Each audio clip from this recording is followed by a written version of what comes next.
हाय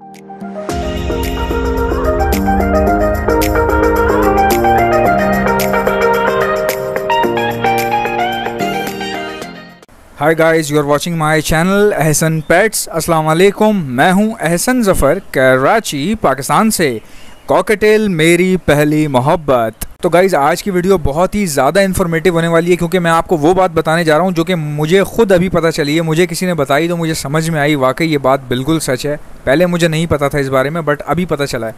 अच्छा, मेरे से काफ़ी लोग क्वेश्चन करते हैं। वो क्वेश्चन क्या था कि यार, अगर बजीज़ ने 7 बच्चे दिए हुए हों तो हमने देखा है कि या किसी भी बर्ड ने, कॉकटेल ने या बजीज़ ने या लवबर्ड ने, किसी ने भी अगर ज़्यादा बच्चे दिए हुए होते हैं तो वो एक बच्चे को, किसी भी एक बच्चे को वो फीड नहीं करवा रहे होते प्रॉपरली।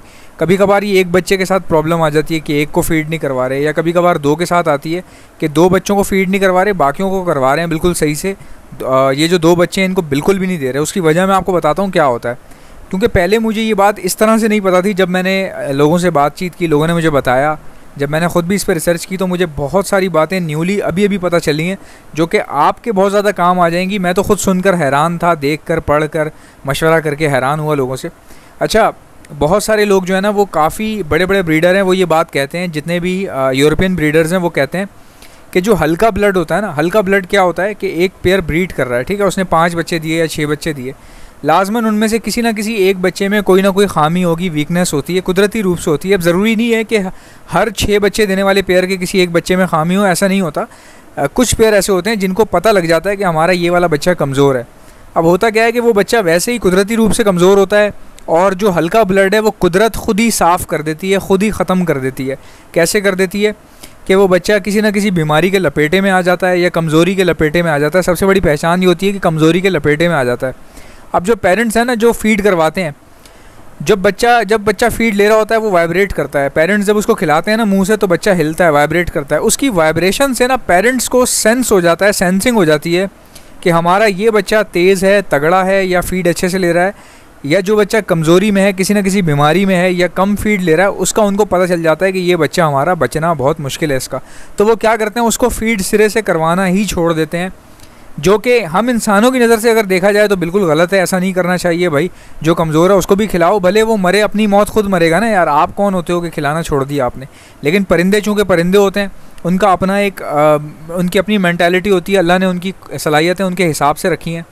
अब बजीज़ क्या करते हैं, बजीज़ की साइकोलॉजी ये, किसी भी बर्ड की, यहाँ तक कि कॉकटेल ले लें या लवबर्ड ले लें, उनकी साइकोलॉजी क्या होती है, उनकी साइकोलॉजी ये होती है कि उनको समझ में आ जाती है कि यार हमारे जो 4, मिसाल के तौर पे 5 बच्चे हैं, उनमें से एक कमज़ोर है या बीमारी में है, कमज़ोरी में, तो उनको ये पता चल जाता है कि अगर हम इस बच्चे को फ़ीड करवाएंगे तो बाकी बच्चों पे इफ़ेक्ट आएगा, यानी कि बाकी बच्चों की फ़ीड उनको कम मिलेगी, तो वो भी कहीं ऐसा ना हो कि कमज़ोर हो जाएँ।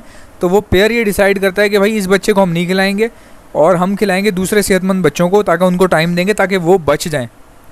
अगर आपका पेयर ये डिसीजन ना ले, अगर वो टाइम पे ये चीज़ ना सोचे, तो भाई आपके सारे बच्चे कमज़ोर हो सकते हैं, सारों की टांगें मुड़ी हुई निकल सकती हैं। अगर वो ये डिसीजन ना लें तो आपके बच्चे ख़राब हो जाएंगे, ज़ाया हो जाएंगे। आपका पहले एक बच्चा ज़ाया हो रहा था, फिर अब 5 के 5 हो जाएंगे। इसलिए पेयर बड़े सोच समझ के और कुदरती रूप से, ये कुदरत ने उसके अंदर सेंसिंग डाली होती है, वो फ़ैसला कर लेता है कि भाई किस बच्चे को खिलाना छोड़ देना है। अब वो जब खिलाना छोड़ देते हैं तो वो बच्चा आहिस्ता आहिस्ता आहिस्ता आहिस्ता वो बच्चा डिस्पोज हो जाता है, मर जाता है, डेड हो जाता है, उसकी कहानी ख़त्म हो जाती है। और बाकी के 4 बच्चे या 3 बच्चे जो रह गए हैं, जो सही से खा रहे हैं, जिनकी बॉडी का ब्लड नॉर्मल है, वो बच्चे फिर परवान चढ़ जाते हैं और उनकी लाइफ सक्सेसफुल हो जाती है, वो ज़िंदगी में आगे निकल जाते हैं। अब इसमें एक और चीज़ भी है, कई लोग कहते हैं कि यार हमारे पास क्या होता है, जो आखिरी का बच्चा होता है ना, वो नहीं बच पाता, जो सबसे छोटा वाला होता है। उसकी देखें बहुत सारी वजूहात हो सकती हैं। आखिरी का बच्चा, जो सबसे छोटा बच्चा होता है ना, कभी कभार क्या होता है कि बच्चों के पैदा होने में गैप आ जाता है, यानी बच्चे जो हैच करते हैं, अंडे से बाहर निकलते हैं, उसमें कभी कभार क्या होता है कि एक बच्चा बहुत ही लेट निकलता है, तो उसमें और बाकियों की उम्र में ज़मीन आसमान का फ़र्क होता है। अगर 2 दिन का फ़र्क हो तो इट्स नॉर्मल, अगर 3 दिन का फ़र्क हो तो इट्स नॉर्मल, अगर 4 दिन का हो तो भी नॉर्मल है, मगर अगर 5-6 दिन का फ़र्क आ रहा है तो भाई ये नॉर्मल नहीं है, ये बहुत ख़तरनाक फ़र्क है। और बल्कि मैंने तो 4-4 दिन के फ़र्क से बच्चों को मरते हुए देखा है, कमज़ोर होते हुए देखा है।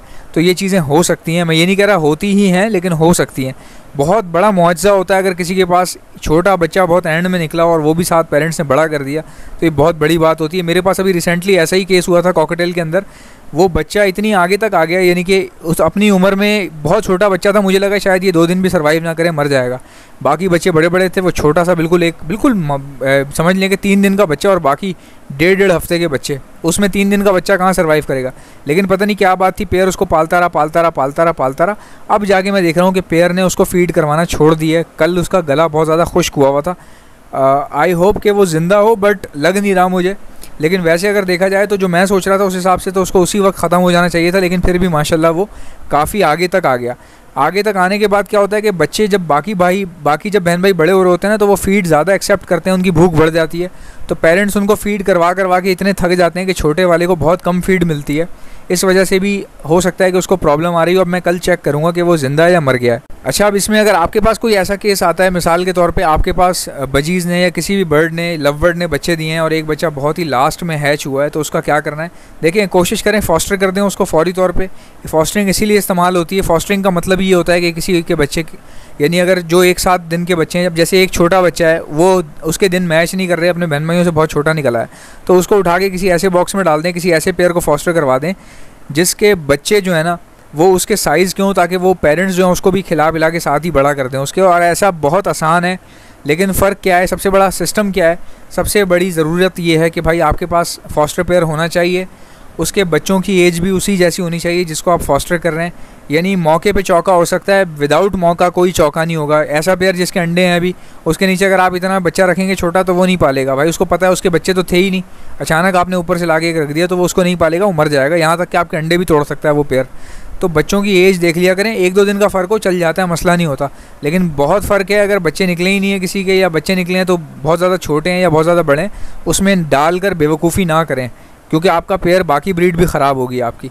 और इन्हीं केसेस में एक और चीज़ भी देखी गई है, वो चीज़ ये देखी गई है कि बहुत सारे लोग जिनके पास इसी तरह के मसले होते हैं, कोई बच्चा बहुत बाद में निकला है, कमज़ोर है, पेरेंट्स नहीं खिला रहे, परेशान है या कमज़ोर हो रहा है, मरने वाला हो रहा है, तो कई लोग क्या करते हैं उसको उठा के घर में कमरे में ले आते हैं, रूम में ले आते हैं, उसको किसी बॉक्स में बुरादा डाल के उसको उसमें रखते हैं ताकि शायद उसको बचा सकें। फिर उसको साथ ही साथ हैंड फीड भी कराते हैं। और हैंड फीड कराने में ये बात बिल्कुल सच है कि भाई वो बच्चा जो कमज़ोर ब्लड का था या बिल्कुल एंड पे था, उसको आप बचा सकते हैं, वो बच जाएगा, आराम से बच सकता है अगर आप उसमें कोशिश कर रहे हैं तो। और इसका दूसरी बात ये कि इसका सवाब बहुत है। अगर वो ना भी बचे, आपको उम्मीद ना भी हो, तब भी जितनी आप कोशिश करते रहेंगे ना उसको बचाने की, आप यकीन करें अल्लाह आपको उतना मुसीबतों से बचाएगा जितना आप किसी के लिए कोशिश करते हैं ना। चाहे कोई परिंदा है, मासूम परिंदा है, अब ये जो बजीज़ है ना, ये बहुत मासूम परिंदे हैं, छोटे से परिंदे, इनकी खुराक, इनका लाइफस्टाइल बिल्कुल मासूम है, ये अल्लाह की मासूम मखलूक है। अगर इनमें आप तकलीफ़ में देखते हैं किसी को कि भाई एक बच्चा मर रहा है या प्यास से मर रहा है या भूख से मर रहा है, पेरेंट्स फीड नहीं करवा रहे, तो वो तो जानवर हैं, उनका तो गुनाह नहीं मिलेगा। वो तो जानवरों की मुआफ़ी ही इसलिए रखी गई है, जानवर तो बनाए ही इंसान के लिए गए थे, उनकी मुआफ़ी भी थी कि जानवर से अगर गलती होगी तो जानवर में तो दिमाग ही नहीं होता ना इंसानों वाला। इंसानों को इसीलिए अशरफुल मखलूक़ात कहा गया है कि वो एंड तक कोशिश करता है, भले उसको रिज़ल्ट पता हो। अब जैसे मैं देख रहा हूँ यार, एक बच्चा पेरेंट्स ने छोड़ दिया, उसको खिला नहीं रहे, वो बच्चा तेज़ी से कमज़ोर हो रहा है, डेप्रिशिएट हो रहा है, उसकी बॉडी खुश्क हो रही है। अब ऐसे में अगर मैं हाथ बांध के बैठ जाऊँगा, चलो यार कोई बात नहीं, मर रहा है तो मरने दो, उससे बहुत गुनाह मिलता है। कोशिश किया करें कि अच्छा मैसेज फैलाएँ, एक इंसान होने का सबूत दें। अगर आप उसको 2 दिन भी फीड करवाते हैं ना, भले उसकी टांगें मुड़ चुकी हैं, ख़राब हो चुका है, कुछ लोग तो भाई इतने जालिम होते हैं, मैंने खुद देखा है यार। स्प्लिट लेग का बच्चा देखेंगे, उठाया बाहर फेंक दिया, नीचे फेंक दिया खिड़की से, यार ये तो बेकार हो गया, नीचे फेंक दिया। अरे भाई खुदा का खौफ करो यार, इतना भी क्या जालिम होना बंदे का।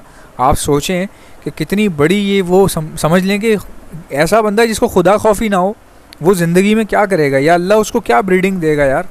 मैंने लोग देखे ना ऐसे उठा के फेंकते हैं। इसी तरह आप हैचरी में देख लें, चूज़ों की जो हैचरी होती है, जहाँ पे फार्म के लिए चूज़े हैच किए जाते हैं फार्म वालों को देने के लिए, उसमें क्या होता है, वो बिल्कुल सेहतमंद चूज़े प्रोवाइड करते हैं फार्म वालों को अपनी कंपनी की रेपुटेशन बचाने के लिए। अब उस रेपुटेशन बचाने के लिए वो क्या करते हैं, जो चूज़े कमज़ोर होते हैं, बीमार हुए होते हैं, उनको वो साइड पे एक जगह पे कर लेते हैं और उसके बाद उन चूज़ों को एक क्रशिंग मशीन में डाल दिया जाता है, जिसको क्रशर कहते हैं। वो क्रश क्या होता है भाई, वो ज़िंदा चूज़े उसमें अंदर डाल दिए जाते हैं और अंदर डालने के बाद उनका कीमा हो जाता है, अंदर मशीन उनको काट देती है। ये बात सबको पता है इस दुनिया में, खाली किसी एक मुल्क में, 2 मुल्क में नहीं हो रहा, सब जगह ऐसे ही होता है। पाकिस्तान में भी ऐसे ही होता है, इंडिया में भी ऐसे ही होता है, और जितने भी दूसरे यूरोपियन कंट्रीज़ हैं वहाँ पर भी ऐसे ही होता है। और ये इतना बड़ा समझ लें कि डिज़ास्टर है, मतलब बहुत बड़ी गलत हरकत है, घटिया हरकत है। अब उनके अगर आप पूछेंगे ना कि आप ऐसा क्यों करते हैं, तो वो इतनी अजीब जस्टिफिकेशन देंगे आपको। वो जस्टिफाई ऐसे करेंगे इस बात को कि भाई हमारी कंपनी में करोड़ों चूज़े हम भेजते हैं आगे, हैच करके हम हज़ारों फार्म्स को बेचते हैं, लाखों चूज़े होते हैं। अब उनमें अगर कोई बीमार है तो बीमार भी हज़ारों की तादाद में होते हैं, तो उन हज़ारों को पकड़ना, उनकी दवाई करना, ये वो नहीं कर सकते, इम्पॉसिबल बात है। उस चूज़े ने मरना ही होता है, तो इसीलिए हम उसको मार देते हैं। मतलब इसीलिए हम उसको मार देते हैं। ये इस तरह की जस्टिफिकेशन ये देते हैं कि हम उसको इसीलिए मार देते हैं कि वो उसका बचना मुश्किल होता है। तो भाई कितना बड़ा खुदा का कहर है यार। मतलब ये दुनिया तभी तो अपने आखिर की तरफ जा रही है। ये दुनिया ख़त्म क्यों हो रही है? हम टेक्नोलॉजी बना रहे हैं, हम पत्थर दिल हो रहे हैं, हम चीज़ों को मार देते हैं, कुचल देते हैं, हम देखते नहीं है, इसीलिए दुनिया ख़त्म होने को जा रही है। आई होप कि मेरी वीडियोस आपको पसंद आती होंगी। अगर आपको अच्छी लगती है लाइक कर दीजिएगा। अगर आप मेरे चैनल पर नए हैं, चैनल को सब्सक्राइब कर लीजिएगा। आपसे मुलाकात होगी नेक्स्ट वीडियो में। अल्लाह हाफ़िज़।